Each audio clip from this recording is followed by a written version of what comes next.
And the majority of the tweets that I saw were people accusing the fight of being fixed, scripted, fake. And the first thought that comes to mind is, why does this always seem to happen? Every time Bellator has a major show involving ex-UFC fighters, more often than not, a little bit older, people cry, fake, foul, scripted. It's happened countless times over the last 2 years. Why does this keep on happening? To me, that is a serious, reckless, lazy accusation. If you do not have facts, and I'm not talking about some Zapruder film with some kid on his couch, you know, questioning maneuvers. If you do not have facts that a promoter fixed a fight, you cannot go there. And yes, of course, if you're a fan, if you're a Twitter egg, if you're just, you know, some guy at home, you can do whatever the heck you want. But if you're in the MMA world, if you're an analyst, if you work for the UFC, that is a serious, serious accusation. If it is found true that Bellator fixed a fight, this fight, any fight, Scott Coker, Viacom, they're going to jail. They don't just get a slap on the wrist. That is a serious offense. You can go to jail for years. Look it up. It happened not that long ago in boxing. It is a serious thing. Not only will you never promote again, not only will you not be in the combat sports business, you will go to jail.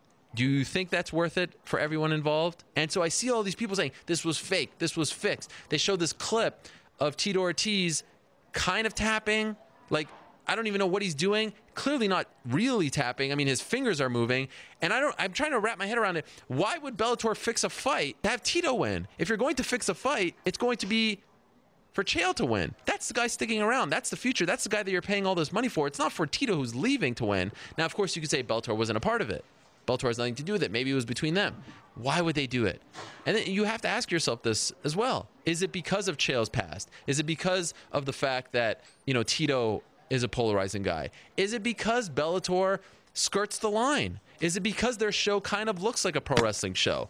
I think many people are smart enough not to make that inference, but they have to seriously at this point ask themselves, why is it that every time they have one of these big shows, Kimbo Dada, Kimbo Shamrock, I mean, it seems to happen every time. And I'm just talking about like in the last 18 months or so, people are crying fix. That is a serious accusation. It has happened a couple times in the UFC, but definitely not this many times in that kind of period. It is so serious to make that accusation. And quite frankly, it doesn't make sense this time. So what, Chael had him in a hold, and then he's telling him to let go, and then Tito wins? And then you have people saying, oh, look at the choke. It wasn't a real choke. What was that? I mean, just look at Chael's face. Chael's face turns purple. Now, of course, he could have been, you know, he could have just stopped breathing. But how many times have we seen a fight where it looks like a head kick kind of grazes an opponent, something weird happens, where from our vantage point as viewers, we're like, wow, that was weird, that was bizarre. We don't cry fix, we don't cry foul. We've seen neck cranks before. We've seen submissions that don't look locked in fights. I think of like Josh Barnett, Brett Rogers. We've seen many times rear naked chokes that aren't quite sunken in, arm under the chin, that have ended a fight.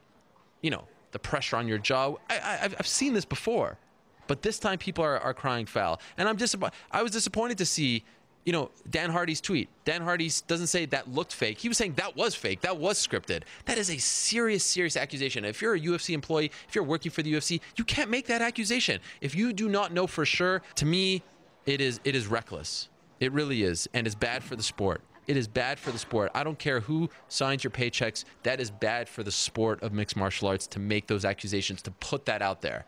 I remember in the early 90s when boxing matches were ending controversially, people were saying the judges are paid off. These are fixed. That is bad for the sport. That is a black eye on the sport. It's bad for all of us. You cannot do that.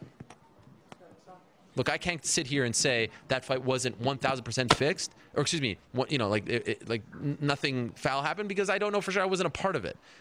But to me, unless I have legitimate information, text messages, you know, someone recording a conversation, you cannot go there. You cannot go there. You just can't.